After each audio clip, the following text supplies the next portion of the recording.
Hi, I'm Chris Lewis, firefighter for the Lakeville Fire Department, and welcome to another edition of On Call. The goal of this program is to educate and inform the citizens of Lakeville about how their all-volunteer fire department trains in response to emergencies. Let's take a look at what's coming up on this edition of On Call. I talked to firefighter and pipe fitter John Garner about how to prepare your home's heating systems for the upcoming winter. Also on the show, Fire Chief Mike Meyer takes us inside the Lakeville Fire Department's annual open house. Then I'll get you caught up on the latest happenings with the fire department. Next, Assistant Chief Todd Sellner answers a viewer's question about the confidence trailer the LFD firefighters use for training. And Fire Inspector Jay O'Connell talks with Spot the Fire Dog about some do's and don'ts when it comes to preparing your Thanksgiving dinner.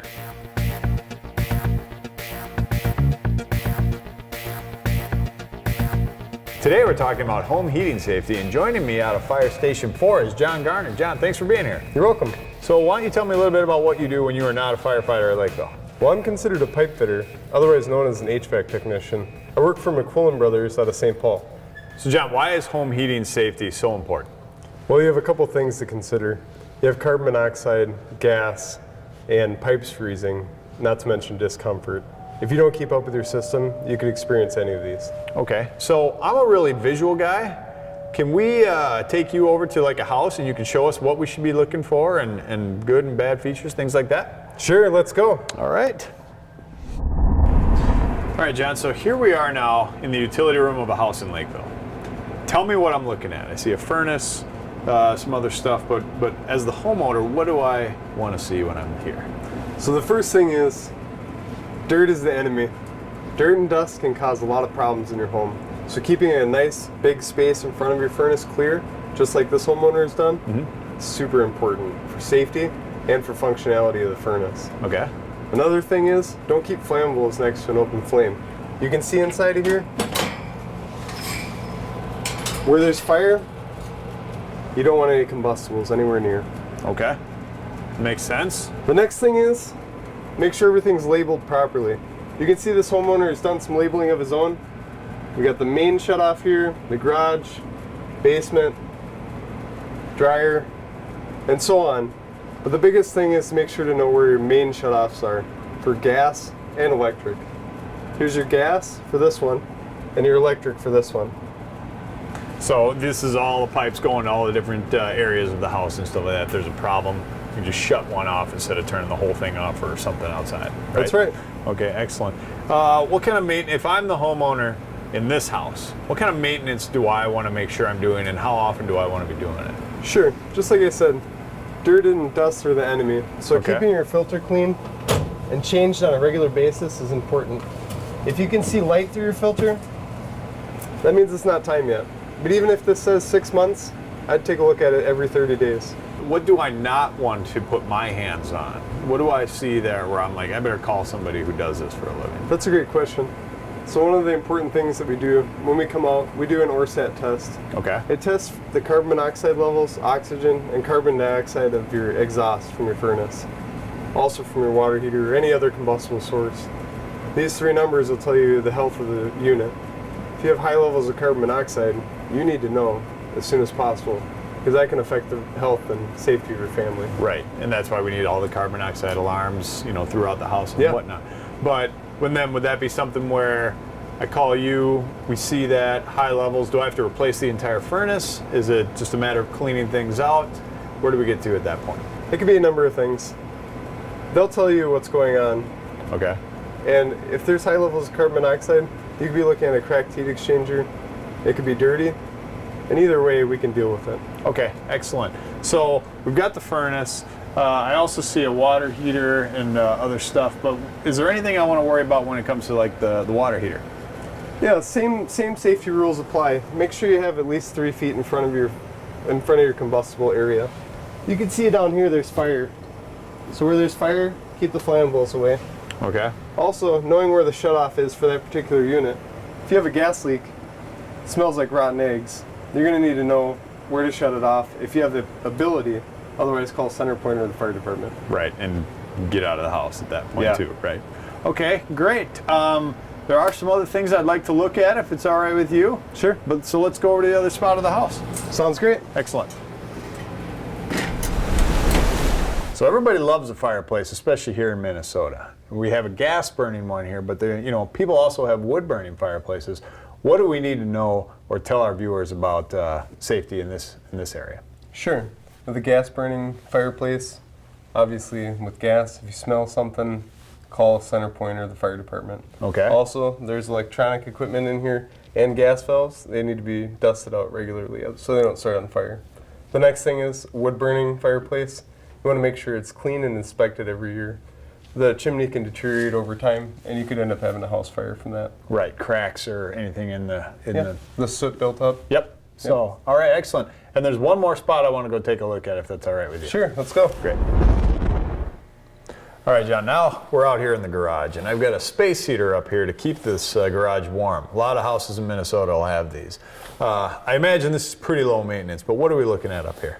Actually, this is the #1 thing forgotten in most people's homes, is the garage heater.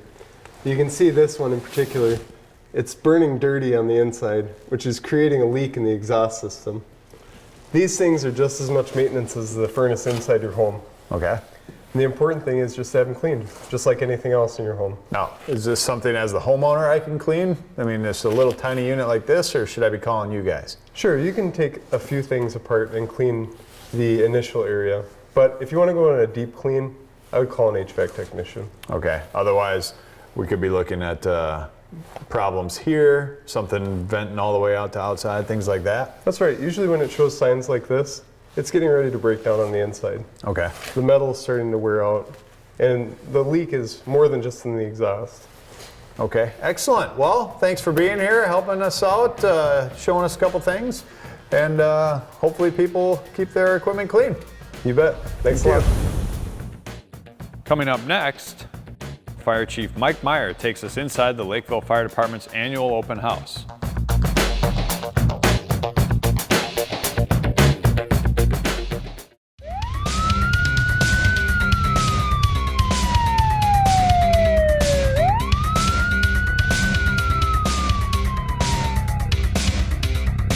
Go find it. Let's go find it. What do you smell, buddy? What do you smell? Find it. Where is it? Attaboy, that's the stuff. Hi, this is Officer Danielson and my canine partner Kilo, reminding you that the month of October is the Cash for Canines program here at the Lakeville liquor stores. Would you like to donate to Cash for Canines today? You can give $1, you can round up. Oh, how could I refuse those eyes? You're so cute. Round me up.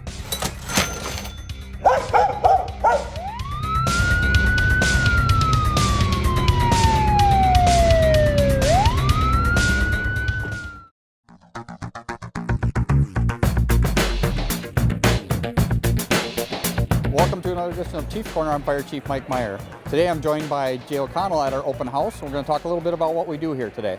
Welcome, Jay. Welcome. Tell me a little bit about our open house as far as what happens here at Fire Station 4. Well, we do the open house with National Fire Prevention Week. So fire departments across the United States do open houses. We like to do ours on Tuesday night. Invite the parents to come in. We've got kids can spray water with a firefighter. The kids, we have a trailer that they can go into, and we smoke up the bedroom and let the kids escape down the fire escape on the outside of the trailer. We're teaching parents how to use fire extinguishers because you never get a chance to practice. When you have one in your house, the one time you would need it, you haven't practiced it. So if you come to the open house, we're teaching parents how to practice to use a fire extinguisher. Hi guys.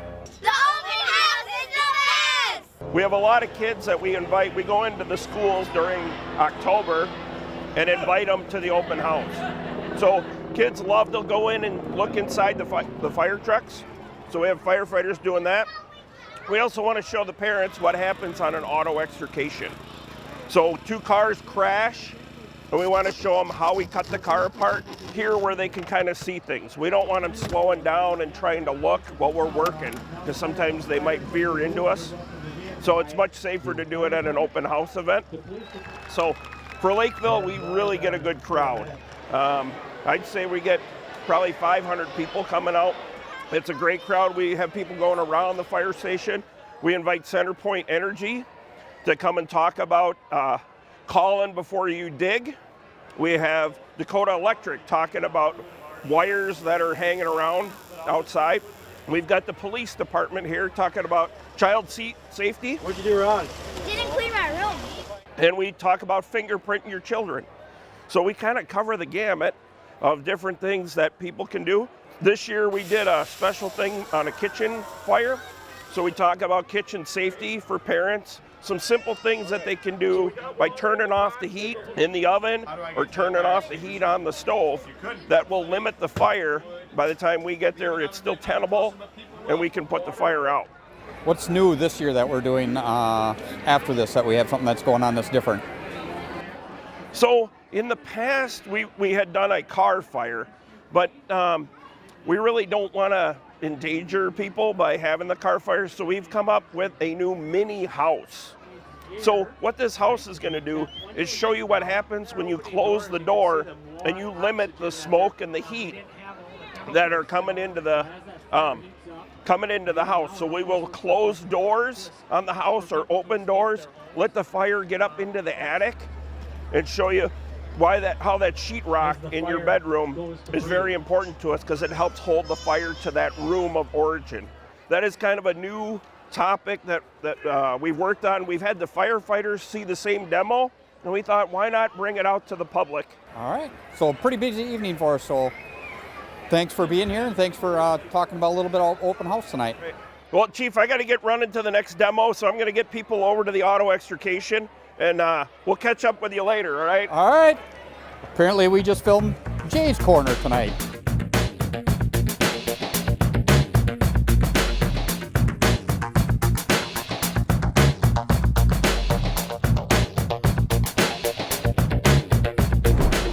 Thanks, Chief. Looks like everyone had a great time again this year. Well, as summer winded down, the fire department worked hard and played hard, battling some blazes, but also taking time to enjoy some of the finer things in life. On August 18th and 19th, a dozen members of the Lakeville Fire Department competed in the Ragnar Relay Great River. The 12-man relay team started on the banks of the Mississippi River in Winona and split up 200 miles of running through Minnesota and Wisconsin. Parts of the route included Afton State Park and Lake Pepin. The team finished a more than respectable 93rd out of 266 teams. On August 22nd, Lakeville Fire responded to a 3-vehicle accident at Hamburg Avenue and 202nd Street, with Farmington Fire coming to assist. The accident caused a construction truck to tip over on its side and catch fire. The third vehicle in the crash started on fire as well. 202nd Street was closed until the accident was cleaned up. Fortunately, no one was injured. In September, LFD received a grant from Minnesota Energy Resources. The $1,540 grant will be used to purchase single-gas carbon monoxide detectors.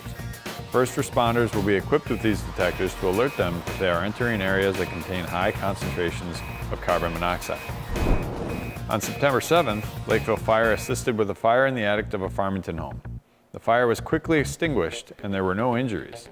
The fire was called in around 4 in the morning after the smoke detector alerted the family.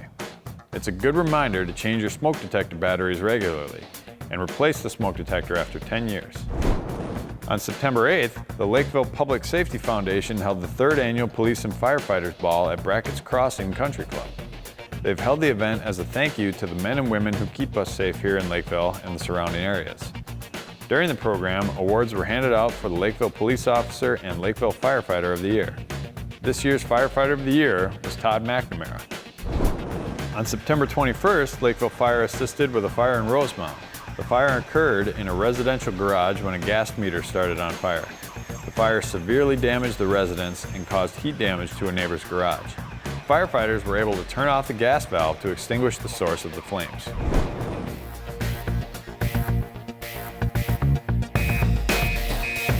Coming up next, Assistant Chief Todd Sellner answers a viewer's question about the confidence trailer the LFD firefighters use for training. And Fire Inspector Jay O'Connell talks with Spot the Fire Dog about some do's and don'ts when it comes to preparing your Thanksgiving dinner.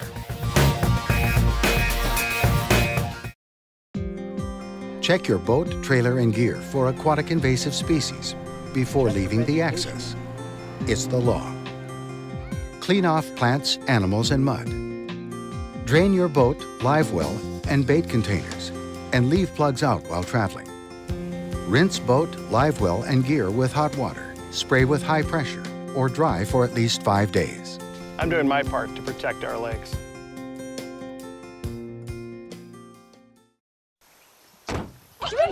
They'll test you. Try to break your will. But however loud the loudness gets, however many cheese puffs may fly, you're the driver, the one in control. Stand firm. Just wait. And move only when you hear the click that says they're buckled in for the drive. Never give up till they buckle up.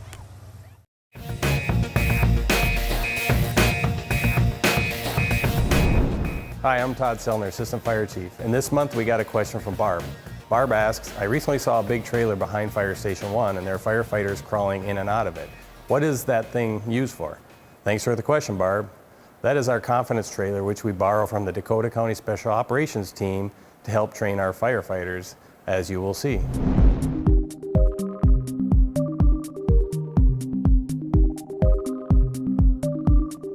Part of the training is the safety and survival, so it's utilizing your full turnout gear with the air pack, helmet, face mask, everything. It's meant to simulate when you're in a hazardous area and you get possibly entrapped and you've got to get out, maybe in a collapsed area or through walls. The trailer helps them become more comfortable with wearing the gear in a not so comfortable setting. Here we go.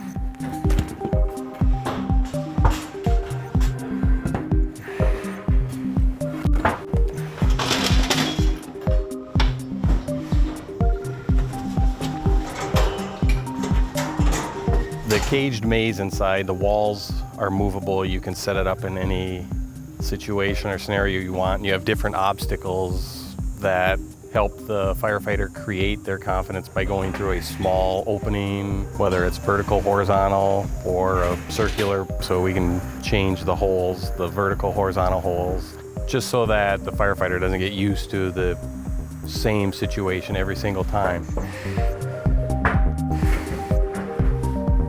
Hole in the floor. Going down.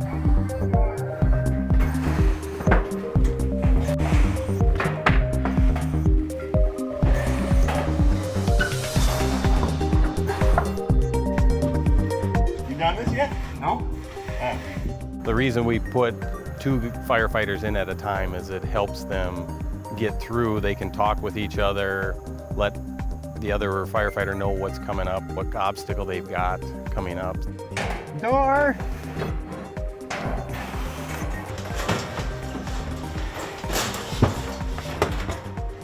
It's very easy to put a pack on and stand outside or, you know, a structure, but once you get inside and you can't get through certain areas, whether it's walls, openings, doors, windows, whatever it is, to know that you can get through it. And this trailer helps train that piece of it. Exit! It's definitely a confidence builder. Thanks again for your question, Barb. If you have a question that you'd like to submit, send it to us at lfdoncall@lakevillemn.gov or call 952-985-4700. We may answer it on our next show.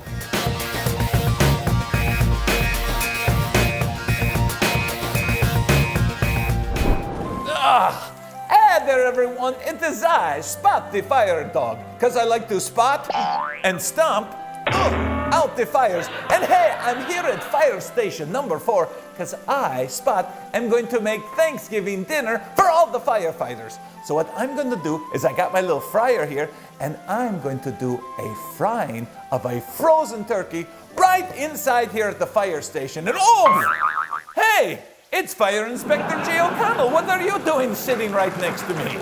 I have to watch out for you. Did you say frozen turkey? Yeah, it's my turn to do Thanksgiving cooking for all the firefighters, so I'm gonna bring a frozen turkey inside and put it in the fryer. Doesn't that sound like a great idea, Jay? No.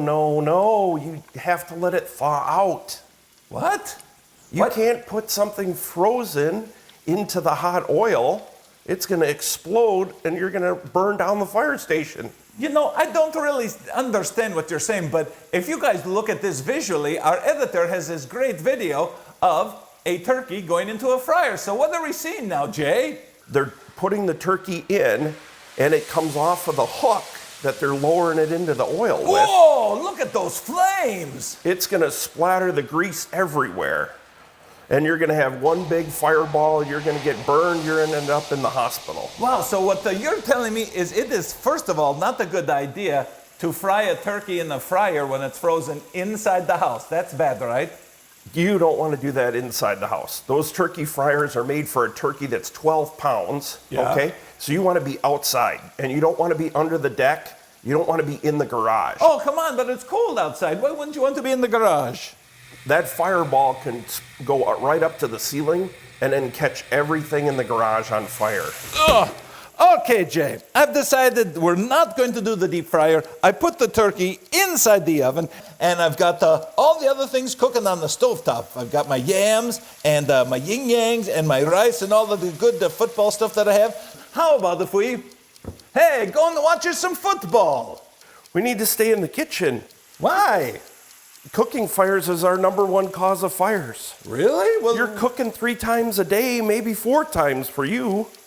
So we got to stay in the kitchen. We got to watch what we're doing. If you walk away from the pot, it could catch on fire, and then all of a sudden, by the time you get back, the kitchen's on fire. Wow, so we can't just set it and forget it?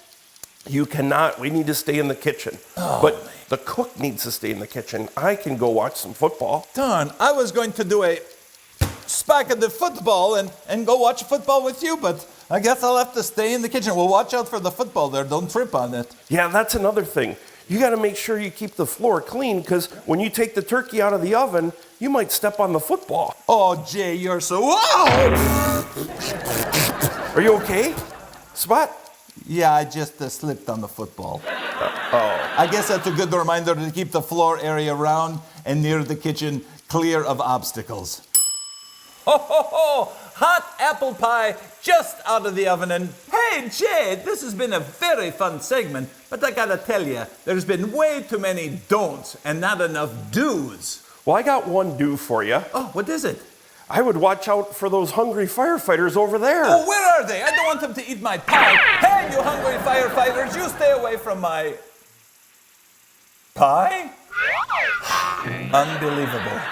Jay just took my nice warm pie. Oh, Jay, I'm gonna get you for that one. Even though you helped tell me really good safety tips on how to cook Thanksgiving dinner. Oh, well, I guess that ends our segment, folks. So until next time, this is Spot the Fire Dog saying, we'll see you next time, because I, Spot, like to spot and stomp out the fires. We'll see you next time, everyone.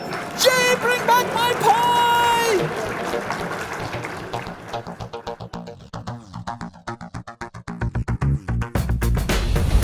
Thanks for joining us for another edition of LFD On Call. If you have questions, comments, an idea for the program, or would like to send a question in to the Ask the Firefighter segment, please call 952-985-4700 or use the email address at the bottom of your screen. Thanks for joining us, and all fire units are clear.